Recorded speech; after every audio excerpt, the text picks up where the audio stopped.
અને આપણા જ પરિવારના એવા આદરણીય દિગ્વિજયસિંહ જાડેજા, પ્રતીક્ષાબા, આપણા ચેરમેન સુરુભા, સરપંચ તાડા સાહેબ, આપણે સ્ટેજ પર અધ્યક્ષના ઉદ્બોધન પરથી ના હોય પણ અહીંયા પુષ્કરભાઈની લાગણી હતી એટલે અડધી મિનિટ તમારી લઉં.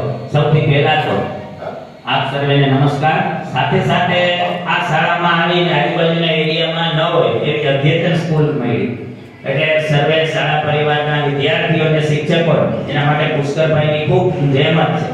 અવારનવાર હું સાક્ષી ચૌધરી બાપા પાસે જાય, ઓફિસમાં જાય, ભાઈ મારું આ ક્યાં પહોંચ્યું, કેટલે પહોંચ્યું. સાથે સાથે બિરાજમાન સર્વે અધિકારીઓએ પણ હકારાત્મક અભિગમ કેળવી અને એનાથી બનતી તમામ સહયોગ સહકાર આપ્યો. એટલે વધારે વાત નહીં કરતા છેલ્લે એક વાત કરું કે આપ સૌ ભાગ્યશાળી છો કે આવા સારા શિક્ષકો મળ્યા છે આ ગામને, આ શાળાને, અને આવા સારા શિક્ષકો પાસે શિક્ષણ મેળવવાની જ્યારે વિદ્યાર્થીઓને આ લાયક તક મળી છે તો એ તક ઉઠાવજો. ખૂબ જ કર્મઠ આ શાળાનો સ્ટાફ છે ને, ખૂબ જ કર્મઠ સ્ટાફ છે. એટલે ફરીથી વધારે સમય નહીં લેતા સર્વેને માં સરસ્વતી વધુ કામ કરવાની શક્તિ આપે એવી પ્રાર્થના સાથે મારી વાત પૂરી કરું છું. ધન્યવાદ. અસ્તુ. ભારત માતા કી જય.